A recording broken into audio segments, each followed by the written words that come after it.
The lower the number, the better, because that indicates that animals rank higher and more favorable. For example, lot 1 here ranks in the top 1% for residual feed intake. In other words, that's how much progeny are expected to intake at a constant gain compared to other animals. So they should be very efficient. And so he'd be in the top 1%. So low numbers are desirable as it relates to the genomic predictions that we produce from 50K. But that's all included in the EPD for you. So I want to talk just a little bit about another feature. Another nifty thing is we've already talked about how pedigree information is important to computing EPDs. Well, as a byproduct of the high-density 50K platform, we use markers that are associated with parentage to authenticate that the recorded sire and the recorded dam are indeed the true sire in the dam, and that there are no mistakes in the pedigree. And this has a lot of advantages. It makes for more accurate EPDs. It also helps us manage inbreeding. In other words, we aren't turning out a set of bulls that are half-brothers to maybe the daughters that we're breeding them to. It also helps us make sure that there's no genetic abnormalities that might exist, since the pedigree has been given authentication and a clean bill of health. And then it also helps us downstream, whereby if you, as commercial producers, would ever so desire, we could use the parentage markers off the bulls you purchase to authenticate parentage of any of the calves out of multi-sire breeding groups that you produce. So that's a nice added feature to 50K that's not necessarily directly related to the EPDs. So I want to do a little example here and just show you how, as a commercial cow-calf producer selecting bulls, how this technology can help equate to better decisions a higher proportion of the time. To do that, we leaned on our good friends Bill and Sally at AGI, and they pulled us a set of EPDs on animals before the genomic information contributed, and then again they pulled the EPDs and accuracies on the animals after the genomics information was integrated. So I'm going to show you some complicated slides, but I'll walk you through them here, and I think they'll be fairly straightforward to understand. So this is birth weight. And the x-axis here along the horizontal is the initial accuracy of animals. So just remember, as we go from left to right, we're going from low accuracy to high accuracy. And then across the y-axis, the vertical axis, is how much the EPD for birth weight changed when we went from no genomic information to genomic information. So there's a couple of things that I'll just point out here.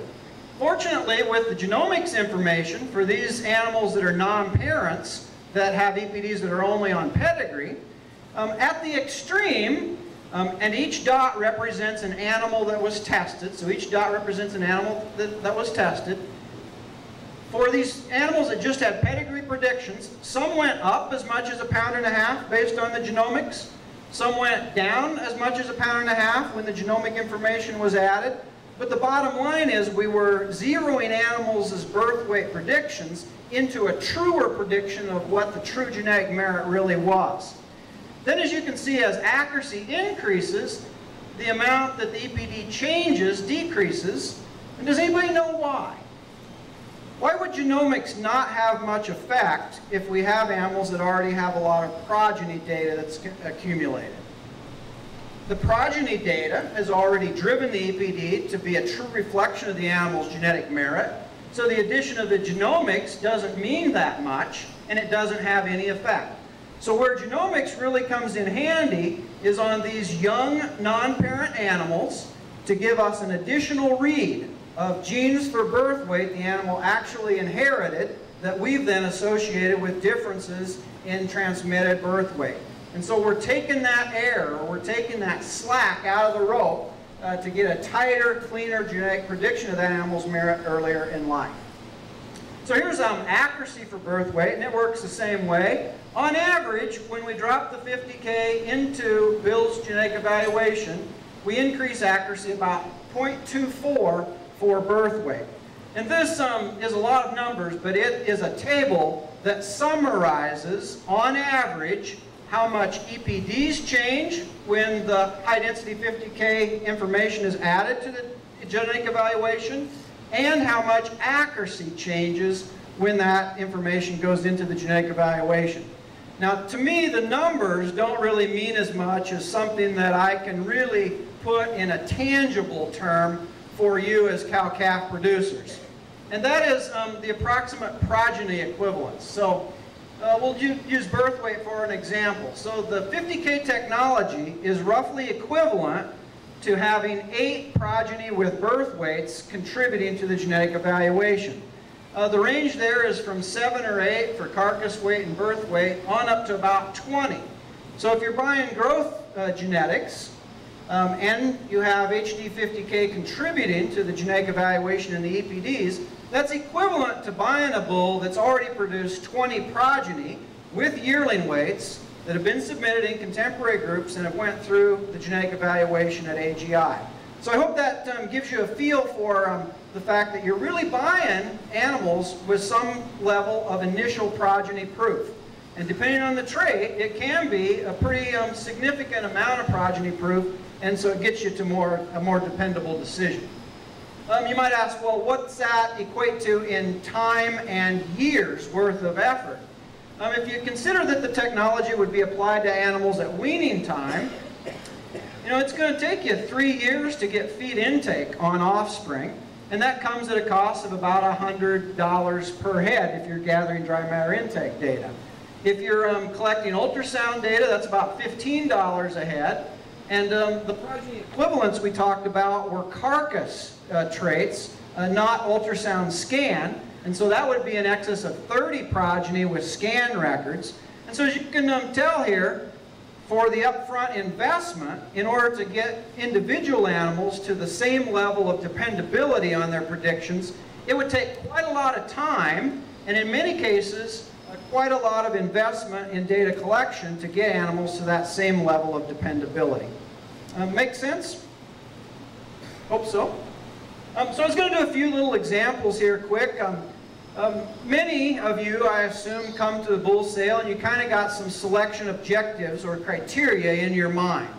You're probably after bulls that meet a certain criteria.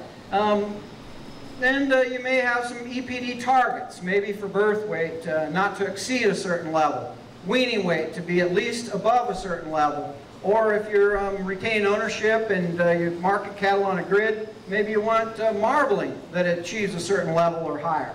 So we did a little selection exercise with these 400 animals that you've looked at already. And what we said was, okay, we've got 463 young sire prospects, and this comes from a wide variety of customers throughout the United States. And we said, okay, we're going to select those first based on their EPDs being less than breed average for birth weight, greater than breed average for weaning weight, and greater than breed average for marbling. So we're going to be selecting them on those 3 traits, and we're going to select them based on EPDs. When we did so, we selected 20% of the offering, or 95 bulls. However, 368 of them were not selected based on EPDs. So now we're going to enhance their EPDs with the 50K technology, and we're going to use that to make an assessment of how well we would have done if we had all available information. So when we do that, our selected bulls, the EPDs work pretty good. 62 out of the 95 would have also been selected based on genomic enhanced EPDs. So that should give us a great deal of confidence in the historic genetic evaluation information that we've used. However, of the 368 bulls that originally weren't selected, there were 43 of those that we resurrected from the culling heap.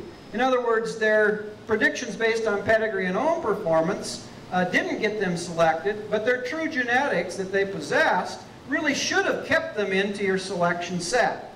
And then, unfortunately, there were some of the bulls, just about a third, that originally would have been selected, that with the genomic information added then were not selected. So in this particular example, 1/3 of the selected bulls were mistakenly selected, and about 10% or so of the bulls that were not selected really should have been selected. So we're just getting the EPD to a higher level of accuracy earlier in life to get to its true prediction, so you can buy with more confidence, you can select with more confidence, and really so that you can avoid those mistakes that happen, maybe up to a third or so of the time. And so it's all in the best interest of you all as the customer that folks provide this information and have it feed in. So do another little example. The economic indexes that are produced at AGI really also help simplify selection. I'm just going to do one example for $B. $B is an index that ranks animals for their combination of genetic merit for weaning and post-weaning growth, as well as carcass traits, particularly marbling and yield grade traits. So it's one number expressed as a dollar that ranks animals from most to least desirable based on growth and carcass genetics. And so you might ask, well, how does HD50K impact indexes? Well, indexes are computed from the EPDs, and so if the genomics is impacting the EPDs, it's also impacting the indexes. And so here's the example here. We took that same 400 and some animals before and after genomic enhancement. And as you can see, most of the animals, represented by one line each, stayed pretty much the same. They didn't change a lot as we added in the genomics. But it wasn't uncommon at all for animals to go up as much as $5 or $10 or down as much as $5 or $10. And of course, if you multiply that over the lifetime of the bull and number of progeny they produce, it can add up to a fair amount of change over time. So that's how it might impact the index. And so if we can identify those outliers earlier, particularly on the breeder side, and propagate them more rapidly, we can make more genetic progress. And if we can find these and correctively mate them, or not propagate them near as aggressively, we can make a lot faster genetic change in the right direction. So this is just a little slide we do. You know, the investment that you make in bulls impacts your herd for a lot of years. And it takes a fair amount of time for that to all come to fruition. If these were cows we were talking about, you're really getting as much accuracy with the genomic enhanced EPDs today as what a lifetime of natural calves would be required to produce. On the bull side, that first calf crop will be born here next year in 2012. By the time you get any yearling data into the system, you're out closer to the 2014 time frame, especially when you start putting daughters in production. And then those daughters are going to be in your cow inventory probably through the end of the decade if they're good. So by spending a little more up front to get those bulls bought that really are going to contribute to the kind of weigh-up you want, as well as the kind of carcass you want, as well as the kind of daughters you want to make, and that should pay you back for a long period of time in the form of reducing any mistakes you make in selection. So I hope that kind of paints a picture as to just the cowboy takeaway as to how the technology works. We think it really helps to add to the dependability of the numbers. We think that, as Bill shared with you, that if we can account for anywhere from 20 to 40 or so % of the variation with genomics, we can just jumpstart those accuracies and those numbers to a higher level of true genetic prediction. With that, I'd just like to, again, thank you, Gerald, and all the folks here, and be happy to answer any questions along with Bill. Let's give Kent and Bill a hand, and then we're going to have some questions. We get Bill to come back up here. There was one other thing that I wanted Bill to cover just a little bit, and I see my good friend from southwestern Oklahoma, and I told him about this. There's one other new thing that these two companies are working on together that I think might have some interest to us. So if you would, Bill, why don't you talk about the commercial new CAB product? Great, Gerald. As Gerald said, and I think when we think about this technology and see how it's evolved over the past few years, and Kent especially even the last 3 years for the 50K technology and ultimately getting that into EPDs, we know that this technology is going to become more applicable across our industry to a lot of different segments. We have begun working pretty closely with Pfizer Animal Genetics, the Certified Angus Beef Program, who would also be one of the association entities, and AGI are in collaborative efforts to develop a panel, a reduced panel, that would use some of the technology that Pfizer has developed through the 50K research, but really earmarked or looking specifically as it can be used on a commercial basis to help identify replacement females and ultimately help to generate value for feeder cattle and predictions on feeder cattle to go in to the industry with the goal or the target to really increase the supply of cattle to help meet the demand for certified Angus beef. We just ended our fiscal year here this week, and certified Angus beef actually set another record, selling about 804 million pounds of branded beef through that program this year. And so it's continued to grow, and I mean the demand for high quality cattle that will meet the targets of the certified Angus beef program continues to be a challenge to go out and find and identify those cattle. And so we're really excited. In the next couple months you'll hear more about this new product, but I think it provides a tremendous opportunity to take what we learned from this technology, and as you apply that to your bull selection strategies, and then ultimately be able to tie that information even closer to the commercial replacement females or the feeder cattle that you may be producing on your ranch. And so I think it's got a great potential to really impact profitability at the commercial level as well. Gerald's been very involved through the board of directors, and it's been something, Gerald, I think that we've all watched and had a lot of excitement here the last few months thinking about it down the road.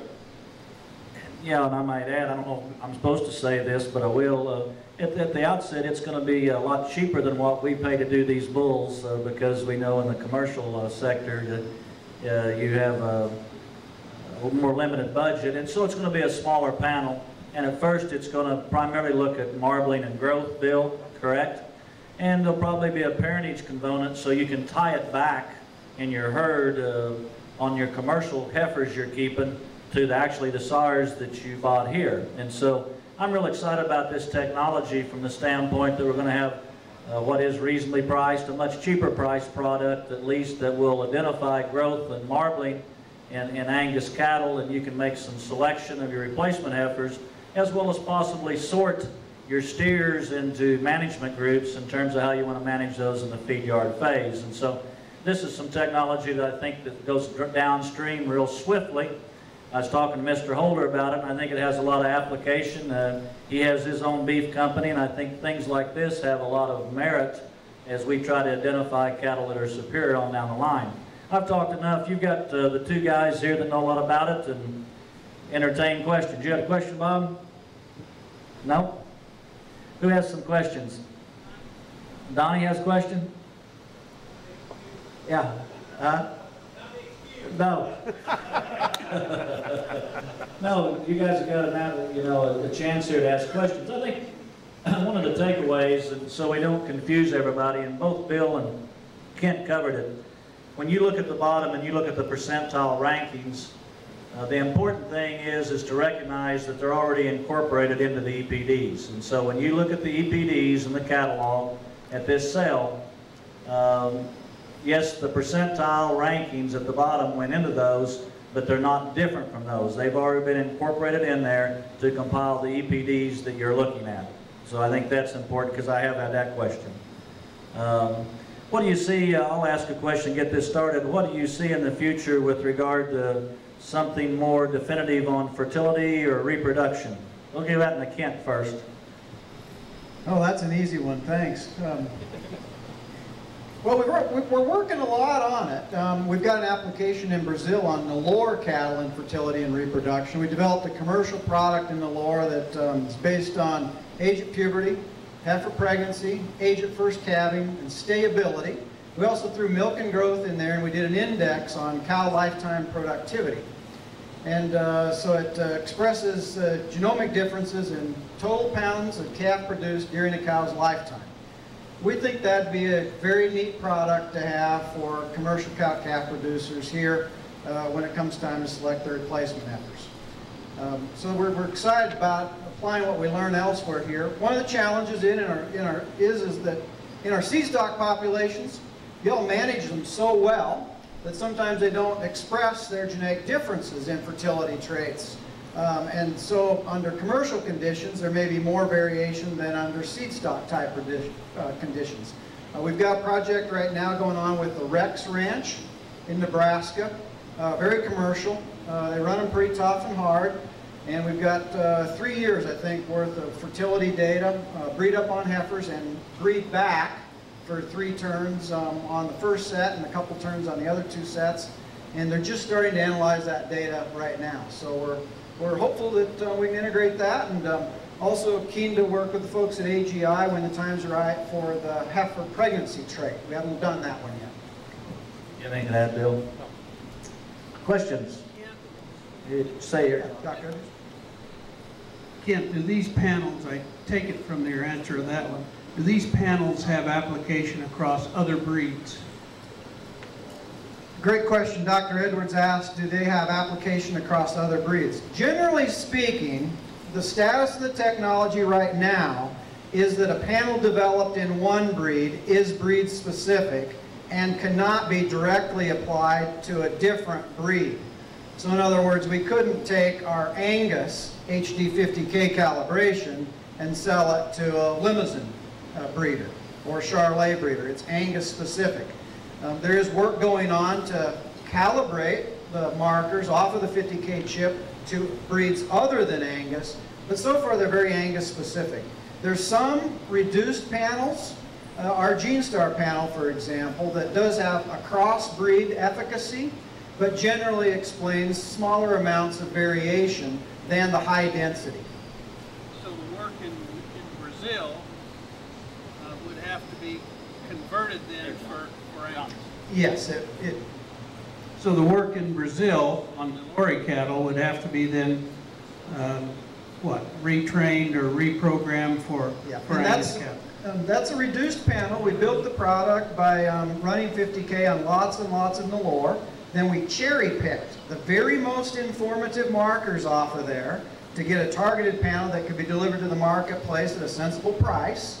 And so it's describing the variation on the major gene effects across those fertility things. As far as your indication for relative feed intake, is your residual feed intake the best indicator of that, or your feed efficiency? Bill, you want that one? That's a great question. We'll just do a little quick explanation of all the different measures of feed efficiency, and maybe get into a little bit of discussion. I'll be real careful so I won't screw up the explanations because it's tricky. So we do a genomic prediction for just dry matter intake. The units there is pounds of feed consumed of dry matter per day. That's just dry matter intake. Whenever you were to use that genomic prediction, or if it was a prediction from GrowSafe for dry matter intake, that's only the intake or the input piece of the equation that then measures efficiency because you don't have the output piece. So you could use that intake, for example, and pick animals with favorable percent rank for intake, but you'd also want to select at the same time for the high yearling EPD animals, because then you're getting a lot of growth relative to not too much intake, or at least less intake. So then there's 2 measures that we've developed as an industry to try to combine both the input and the output components into one number, so it's not so hard. One of those is residual feed intake, and there's a genomic prediction for that.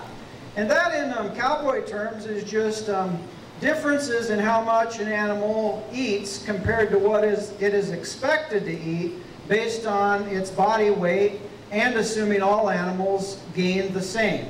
So in other words, intake at a constant gain. So lower numbers indicate less dry matter intake, but the same amount of output or gain. So that's one measure. The other measure that the folks at AGI compute is the opposite of that, and that's residual average daily gain. And that's just really the flip of residual feed intake. So it's how much animals gain, but assuming they eat the same. And the real beauty of that, and Bill, you can talk it better than I, is that takes advantage of the mass quantity of growth data that is on file with AGI. Yeah, about a year ago, we released, as Kent described, the residual average daily gain EPD pointer. It's up there right behind yearling weight, so it's expressed on 263C, it's a plus 0.20. What that is reflected in pounds of gain per day expected for those progeny on equivalent amounts of feed. So basically, if I have a plus 0.2 and a 0, I'm expecting the progeny out of 263C to gain 0.2 of a pound more per day than the progeny of that other bull on the same amount of feed consumed. And so it's, again, it combines about 6 million records that we have on weaning and growth data, the gain associated with those animals. We've accumulated feed intake records from a numerous sources, research projects, bull tests, individual breeders that have the ability to measure that individual feed intake data. And then the genomic piece, the dry matter intake piece out of the 50K also goes into that residual average daily gain prediction. So it's a tremendous tool, I think, as we look down the road, especially with the cost of inputs today in a feedlot environment. It's going to measure feed efficiency relative to post-weaning gain in that feedlot performance.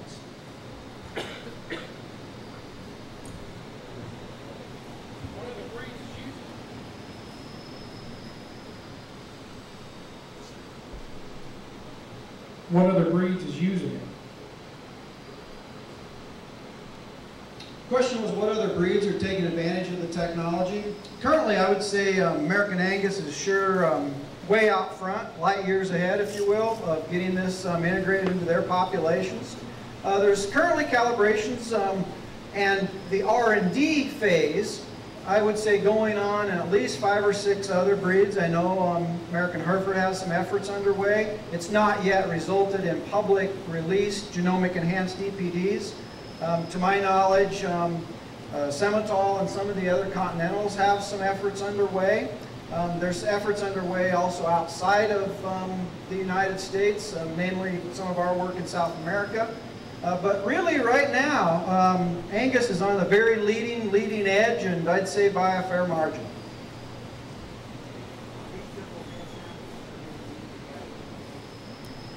Are these hair samples? They can, what we like and our preferred sample type for our work with Angus Genetics Inc.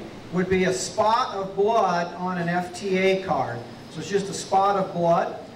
The technology, though, can take advantage of the follicle of the hair that's pulled from the switch, or we can use semen samples as well. What kind of progress are you making for these various traits? Because at 50,000 genomic markers, are you getting, one trait down to 100 markers? Are you still shotgunning it and trying to make the correlations? Good question. For any of the production traits up here, all 50,000 markers aren't contributing to every trait because some of the markers have basically a 0 effect on a trait. But for all of these, I would say conservatively, there's in excess of 10 and most of the time 20,000 markers that are contributing to each of the individual traits that are subsets of that 50K. Now, you raise a very good question in that so then there's 2 measures that we've developed as an industry to try to combine both the input and the output components into one number, so it's not so hard. One of those is residual feed intake, and there's a genomic prediction for that. And that in cowboy terms is just differences in how much an animal eats compared to what it is expected to eat based on its body weight and assuming all animals gain the same. So in other words, intake at a constant gain. So lower numbers indicate less dry matter intake, but the same amount of output or gain. So that's one measure. The other measure that the folks at AGI compute is the opposite of that, and that's residual average daily gain. And that's just really the flip of residual feed intake. So it's how much animals gain, but assuming they eat the same. And the real beauty of that, and Bill, you can talk it better than I, is that that takes advantage of the mass quantity of growth data that is on file with AGI. Yeah, about a year ago, we released, as Kent described, the residual average daily gain EPD pointer. It's up there right behind yearling weight, so it's expressed on 263C, it's a plus 0.20. What that is reflected in pounds of gain per day expected for those progeny on equivalent amounts of feed. So basically, if I have a plus 0.2 and a 0, I'm expecting the progeny out of 263C to gain 0.2 of a pound more per day than the progeny of that other bull on the same amount of feed consumed. And so it's, again, it combines about 6 million records that we have on weaning and growth data, the gain associated with those animals. We've accumulated feed intake records from a numerous sources, research projects, bull tests, individual breeders that have the ability to measure that individual feed intake data. And then the genomic piece, the dry matter intake piece out of the 50K also goes into that residual average daily gain prediction. So it's a tremendous tool, I think, as we look down the road, especially with the cost of inputs today in a feedlot environment. It's going to measure feed efficiency relative to post-weaning gain in that feedlot performance.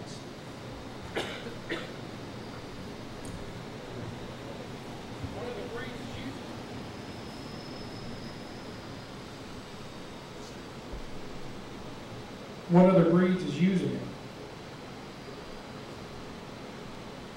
Question was what other breeds are taking advantage of the technology? Currently, I would say American Angus is sure way out front, light years ahead, if you will, of getting this integrated into their populations. There's currently calibrations and the R&D phase, I would say, going on in at least 5 or 6 other breeds. I know American Hereford has some efforts underway. It's not yet resulted in public released genomic enhanced EPDs. To my knowledge, Semitol and some of the other continentals have some efforts underway. There's efforts underway also outside of the United States, namely some of our work in South America. But really right now, Angus is on the very leading edge, and I'd say by a fair margin.